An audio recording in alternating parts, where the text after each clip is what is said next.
사회생활을 하면서 가장 힘들다고 이야기하는 것들 중에 강도 높은 업무나 업무량 때문보다 더 사람들을 힘들게 하는 게 있다고 합니다. 여러분 뭐라고 생각을 하시나요?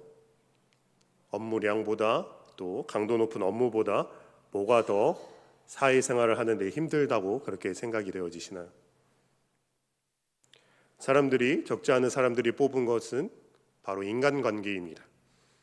대부분 회사에서는 수직적인 인간관계를 맺을 수밖에 없기 때문에 그런 상황 때문에 오는 정신적인 부담감이 업무를 진행하는 것보다 더 큰 스트레스와 힘듦으로 다가온다고 합니다. 그렇다면 이러한 인간관계의 스트레스는 회사에서만 있는 일일까요? 교회에서는 이러한 인간관계의 스트레스가 전혀 없을까요?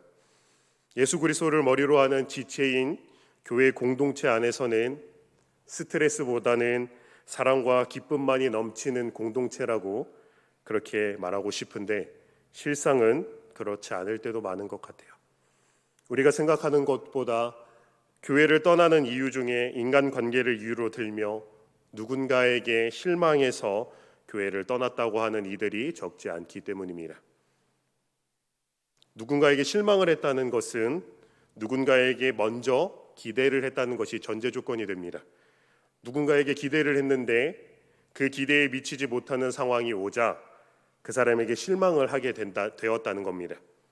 교회를 떠나는 정도는 아니라 할지라도 교회 안에서는 사람과 사람 사이에서 실망하는 등의 이러한 일들이 생각보다 적지 않게 일어나는 것 같습니다. 왜 그러는 것일까요? 왜 교회 안에서 사람과 사람 관계 사이에 실망하는 그런 일들이 계속해서 발생하는 것일까요? 많은 이유들이 있겠지만 그 중에 예를 들어보자면 저 사람은 직분자인데 왜 그럴까? 저 사람도 믿는 사람인데 왜 그럴까? 기본적으로 믿는 사람이라는 그 인식이 우리 가운데 있기 때문에 더 높은 영적 기준, 더 높은 도덕적 기준, 더 높은 성실한 봉사 등을 우리도 모르게 그런 기준들을 잡아서 적용시키는 것 같습니다. 그러면서도 교회 안에서의 인간관계의 특징 중 하나는 겉으로는 그것을 잘 드러내지 않죠. 직접적으로 이야기하지는 않아요. 그렇다고 해서 그 사람을 이해한 것은 아닙니다. 겉으로 이야기하지 않는다고 해서 그 사람을 수용한 것은 더더욱이 아닙니다. 가정으로 오기만 하면, 나와 친한 사람들과 모이기만 하면 그 자리에 없는 내가 실망한 그 사람 이야기를 꺼내기 시작합니다.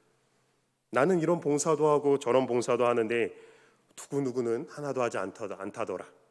내가 이거 신경 쓰고 저것도 신경 쓰면서 하는데 누구누구는 그냥저냥 교회 출석하는 것에만 바쁘다더라. 그 자리에서 그런 이야기는 왜 하는지 모르겠다. 다른 사람 배려는 조금도 할 줄 모르는 사람 같더라. 그렇게 한 가지, 두 가지씩 마음에 들지 않는 부분들이 생기게 되면 언제부터인가 그것이 쌓여 그 사람 자체가 싫어지고 미움이 생겨나게 되는 법입니다. 그 사람 자체가 싫어지게 되면 점점 더 참기가 어려워집니다. 내가 언제까지 참아야 하나? 또 어디까지 참아야 하나? 그런 생각들이 들기 시작하는 겁니다. 그런 것들이 쌓이게 되면 분노가 생겨나고 갈등이 일어나고 분쟁이 시작되는 겁니다. 참으로 마음이 아픈 것은 이러한 분노들, 이러한 갈등들, 이러한 분쟁들은 교회에 나온 지 얼마 되지 않는 분들보다는 교회에서 열심히 일하며 봉사하는 분들 가운데에서 더 많이 일어나는 것 같다라는 것입니다. 교회에서 열심히 봉사하는 분들은 교회는 완벽한 사람들이 모인 곳이 아니라 죄인들이 모이는 곳이며 부족하고 연약한 이들이 모이는 곳이라는 것을 잘 알고 있습니다. 그럼에도 우리도 모르게 믿는 사람들은 이래야지, 직분자들은 이래야 하지 않은 기준들이 세워집니다. 왜냐하면 열심을 내시는 분들 중에는 자기 자신이 믿는 사람으로서, 직분자로서 그렇게 살아가고 있기 때문에 자연스럽게 다른 타인에게도 그런 기준들이 세워지는 것입니다. 그러니까 나와 다르게 그렇지 못한 부류들을 보면 그것을 용납하기가 어려워지는 겁니다. 제가 오늘 서두에 이런 이야기로 시작하는 이유는 오늘 본문의 내용 때문에 그렇습니다. 오늘 본문은 빌립보서 4장 말씀입니다. 빌립보서는 바울이 빌립보 교회에 보낸 편지죠. 빌립보 교회는 신앙적으로 본이 되는 교회였습니다.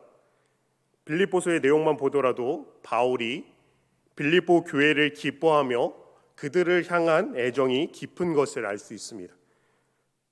빌립보 교회를 향하여서 감사와 축복하는 모습을 계속해서 보이는 것을 볼 수 있기 때문입니다.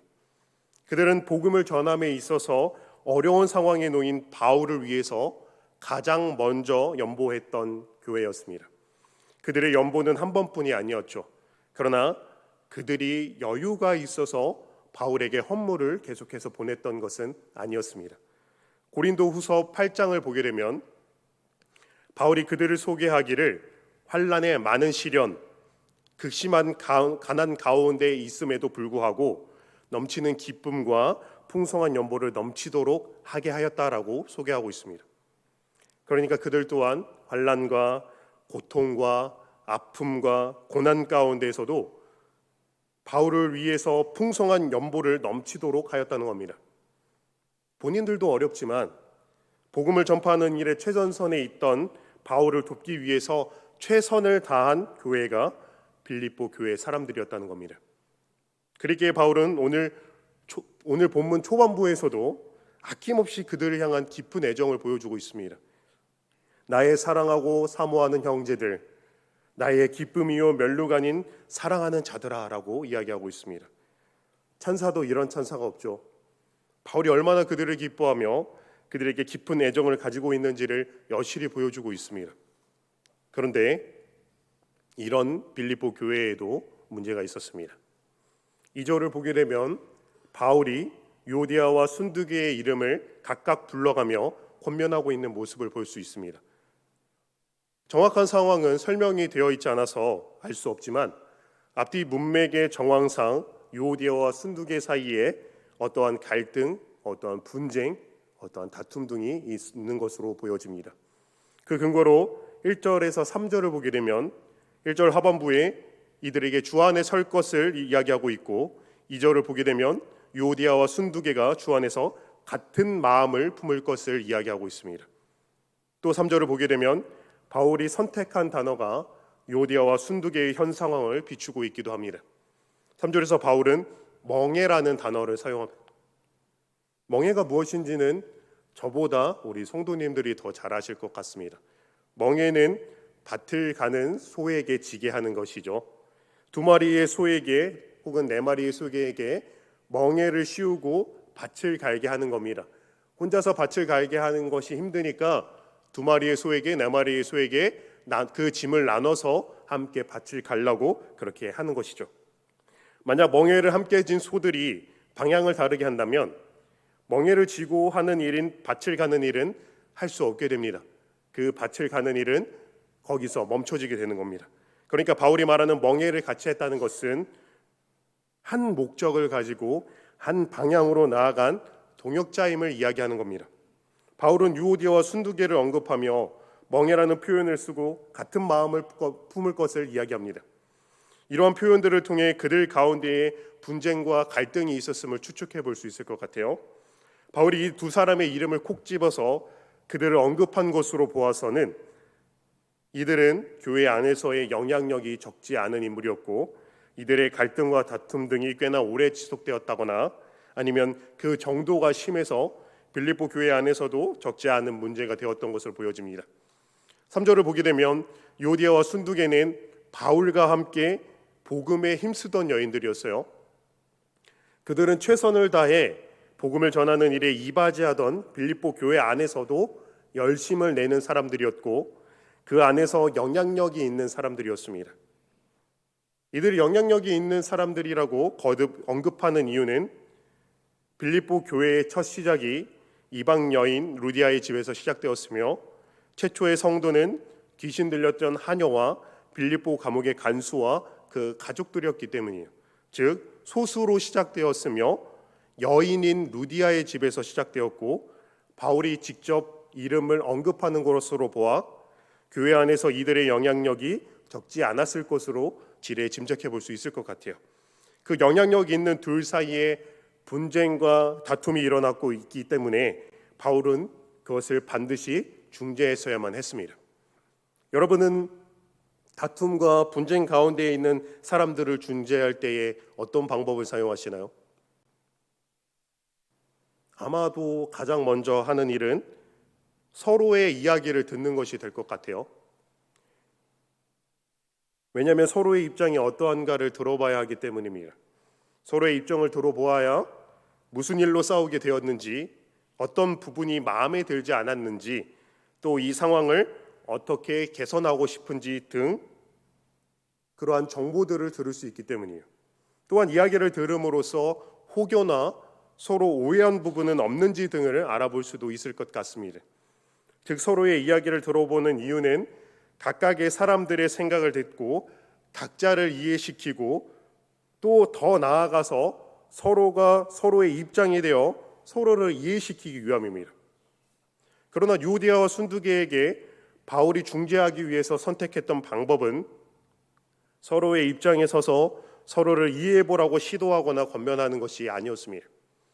바울이 이들에게 권면하였던 것은 주 안에서 같은 마음을 품으라라고 하는 것이었습니다. 그렇다면 바울이 이들에게 권면한 주 안에서 같은 마음을 품으라고 하는 것은 무엇일까요? 사실 그리스도 예수 안에서 주 안에서 등은 바울이 빌립보 교회 성도들에게 1장 1절에서부터 이야기해온 가치관입니다. 여기서 말하는 주 안에서는 성령의 인치심을 받아 그리스도 안에서 생명을 잊게 된 통합된 하나님의 백성들을 이야기합니다.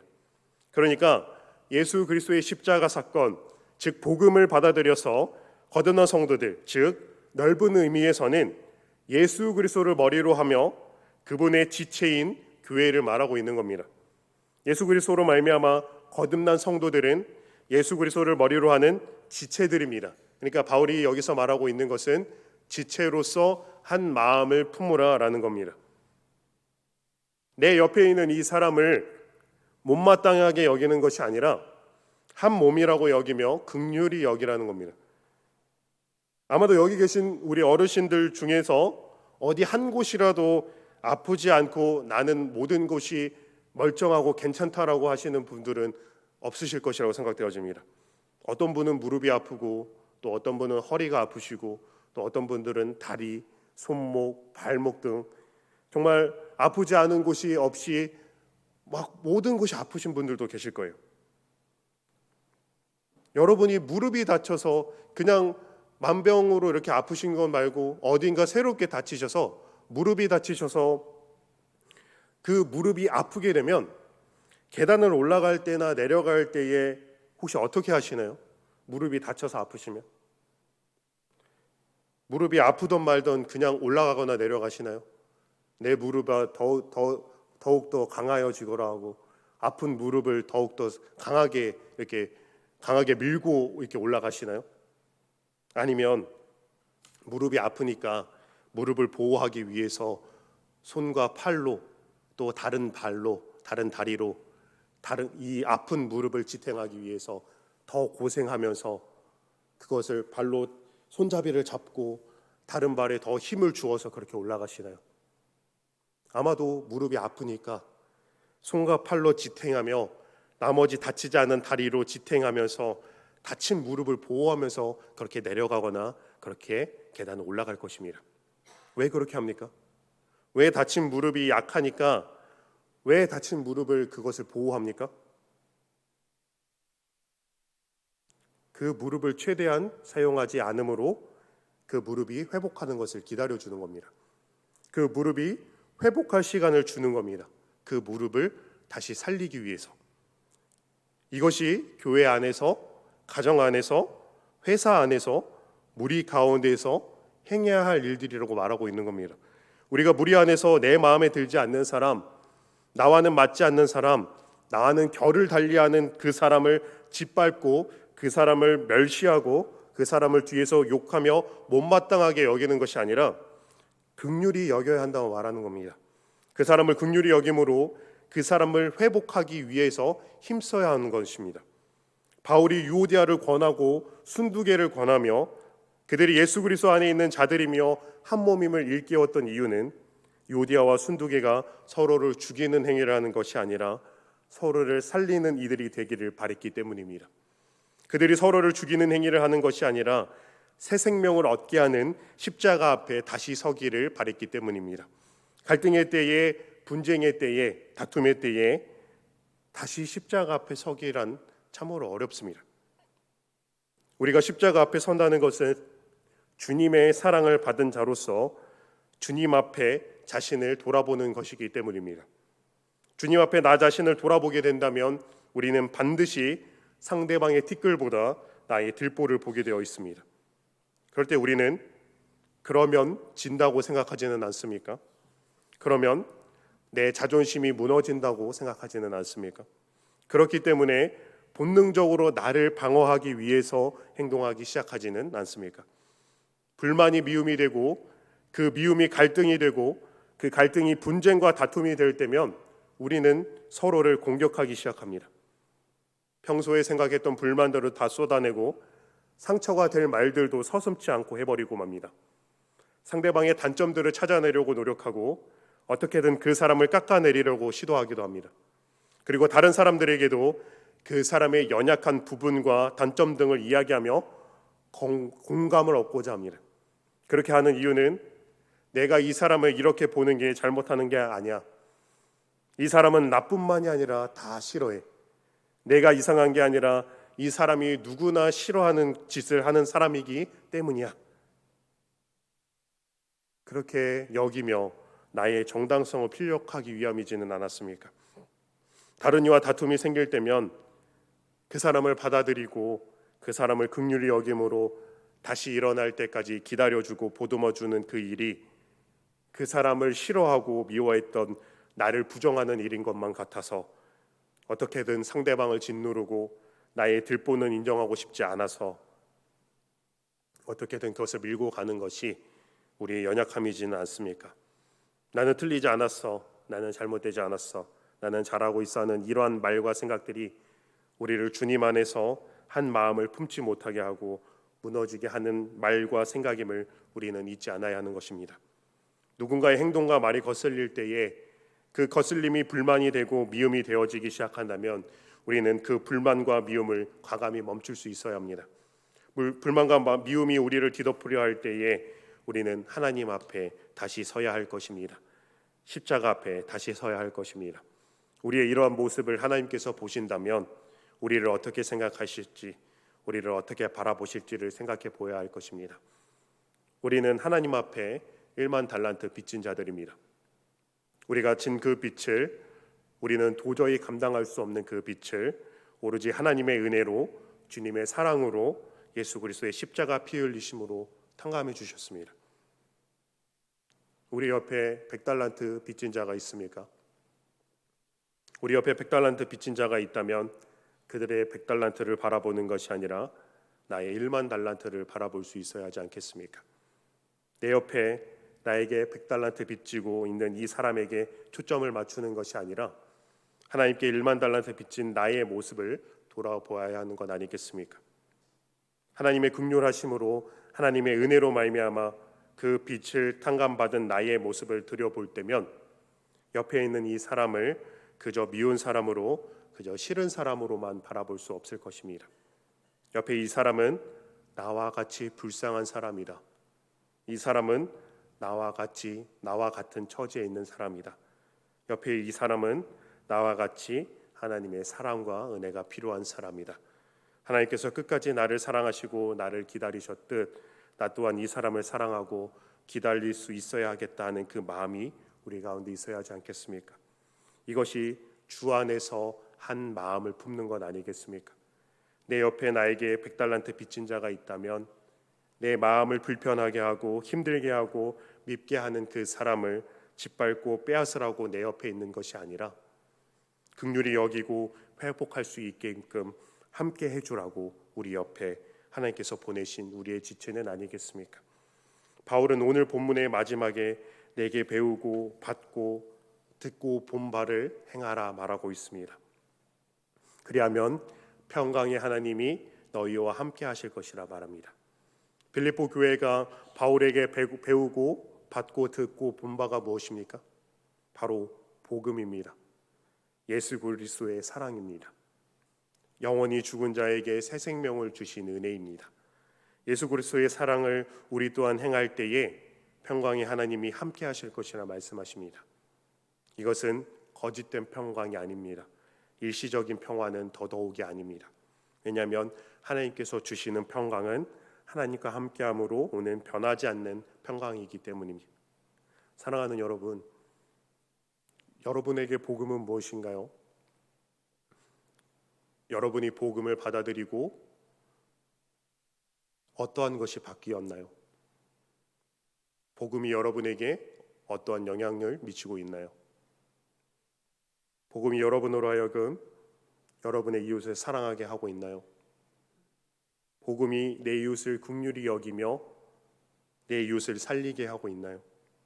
여러분이 받은 그 복음이 내 혈기를 누르고 쓴 뿌리를 뽑아내게 하고 있나요? 아니면 여전히 내 혈기대로 내 쓴 뿌리대로 내 마음에 들지 않는 사람은 내 마음에 들지 않는 사람으로 여전히 그대로 남아 있나요?